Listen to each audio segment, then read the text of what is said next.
নমস্কার বন্ধুরা, মন কিচেনে আপনাদের সবাইকে স্বাগত। আশা করি আপনারা সবাই খুব ভালো আছেন।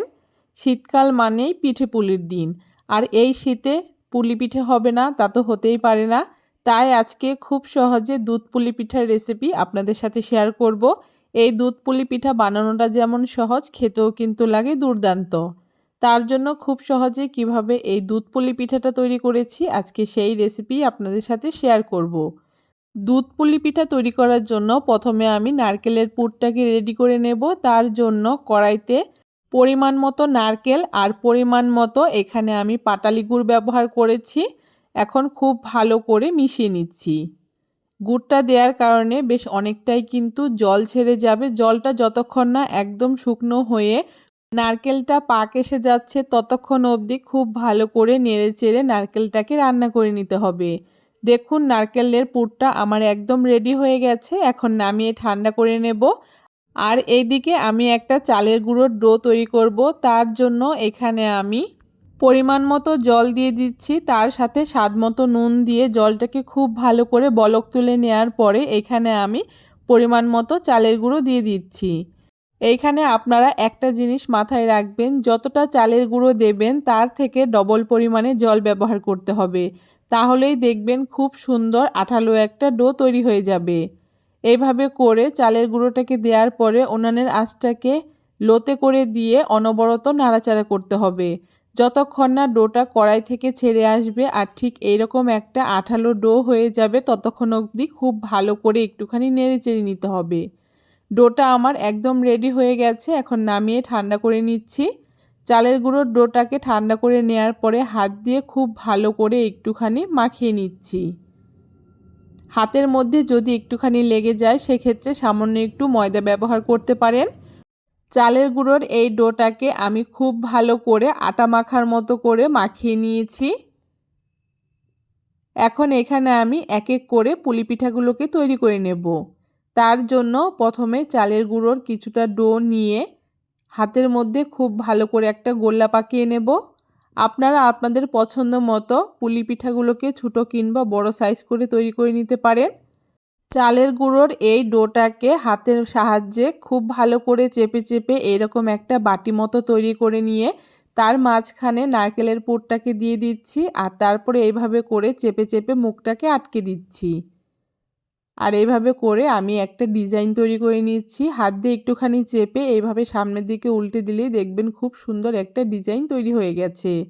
আপনারা আপনাদের পছন্দ মতো যে কোনো রকমভাবে এই পিঠেগুলোকে তৈরি করে নিতে পারেন। দেখুন এখানে একটা পুলি পিঠে আমার তৈরি করে নেওয়া হয়ে গেছে। একই রকমভাবে পরপর আমি সবগুলো পুলি পিঠাই তৈরি করে নেব। আর আপনারা যদি একবার খুব ভালো করে দেখেন তাহলেই কিন্তু বুঝতে পারবেন পিঠেগুলোকে আমি কত সুন্দর আর খুব সহজেই তৈরি করে নিয়েছি। আপনারা চাইলে এইরকম পদ্ধতিতেও কিন্তু এই পুলি পিঠাগুলোকে তৈরি করে নিতে পারেন। দেখুন এই ডিজাইনটাও কিন্তু খুব সুন্দর হয়েছে। আরও একটা পিঠে আমি আপনাদেরকে তৈরি করে দেখাচ্ছি। ঠিক এইরকম করে 3টে কোণা করে আমি এই পিঠেটাকে তৈরি করছি। আপনারা যে কোনো রকম শেপ দিয়ে কিন্তু এই পুলি পিঠাগুলোকে তৈরি করে নিতে পারবেন। দেখুন এখানে এক এক করে প্রায় সবগুলো পুলি পিঠা আমি তৈরি করে নিয়েছি। এখন যেহেতু আমি দুধ পুলি তৈরি করব তার জন্য উনানে কড়াই বসিয়ে দিয়ে এখানে আমি 1 লিটার দুধ দিয়ে দিচ্ছি। দুধের মধ্যে সামান্য একটু জল দিয়ে এখন খুব ভালো করে দুধটাকে জাল করে নেব। যতক্ষণ না দুধটা বলক চলে আসছে ততক্ষণ দুধটাকে খুব ভালো করে একটুখানি জাল করে নিতে হবে। দেখতেই পাচ্ছেন দুধটা কিন্তু খুব সুন্দর বলক চলে এসছে। এখন এখানে আমি স্বাদ মতো পাটালি গুড় দিয়ে দিচ্ছি। আপনারা চাইলে কিন্তু চিনিও ব্যবহার করতে পারেন, তবে শীতের যে কোনো পিঠেই কিন্তু এই পাটালি গুড় কিংবা নলেন গুড় দিয়ে খেতে বেশি ভালো লাগে। দেখুন স্বাদ মতো আমি গুড়টাকে দিয়ে খুব ভালো করে জাল করে নিয়েছি দুধটাকে। আবার যখন দুধটা বলক চলে এসছে তখন এক এক করে আমি পুলি পিঠাগুলোকে দিয়ে দিচ্ছি। এই সময় কিন্তু কোনো রকমভাবেই পিঠেগুলোকে নাড়ানো যাবে না, তাহলে কিন্তু পিঠেগুলো ভেঙে যাবে। আলতো হাতে সামান্য একটু নাড়িয়ে দিয়ে যতক্ষণ না পিঠেগুলো বলক চলে আসছে ততক্ষণ কোনো রকমভাবেই নাড়ানো যাবে না। যখন দেখতে পারবেন এক এক করে সবগুলো পুলি পিঠে দুধের উপরে ভেসে উঠছে তখন বুঝতে পারবেন পিঠেগুলো খুব সুন্দর সেদ্ধ হয়ে গেছে আর আমাদের দুধ পুলি পিঠে একদম রেডি হয়ে গেছে। এটা কিন্তু দুধটা খুব বেশি ঘন করা যাবে না, কারণ ঠান্ডা হলে দুধটা এমনিতেই আরও কিছুটা ঘন হয়ে যাবে।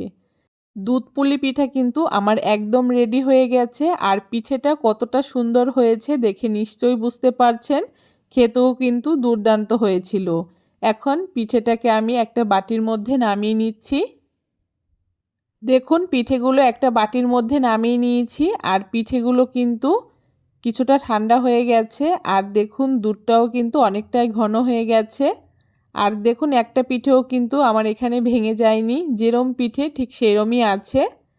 এখন একটা প্লেটের মধ্যে আমি পিঠেগুলোকে তুলে আপনাদেরকে দেখাচ্ছি। এইভাবে করে আপনারাও কিন্তু খুব সহজে বাড়িতে দুধ পুলি পিঠে তৈরি করে নিতে পারেন। কোনো রকম পিঠে ভেঙে যাবে না, ফেটে যাবে না। দেখতে যেমন সুন্দর হবে, খেতেও হবে দুর্দান্ত। কেমন লাগলো আজকে খুব সহজ পদ্ধতিতে এই দুধ পুলি পিঠার রেসিপি অবশ্যই কমেন্ট করে জানাতে ভুলবেন না। ভিডিওটা যদি ভালো লেগে থাকে অবশ্যই সবার সাথে শেয়ার করে আমার চ্যানেলটাকে সাবস্ক্রাইব করে দেবেন। আর পাশে থাকা বেল আইকনটি প্রেস করে বন্ধু হয়ে আমার চ্যানেলের পাশে থাকবেন। আজ এ পর্যন্তই, চলে আসবো নতুন আরেকটি ভিডিও নিয়ে। ভালো থাকবেন, সুস্থ থাকবেন, ধন্যবাদ।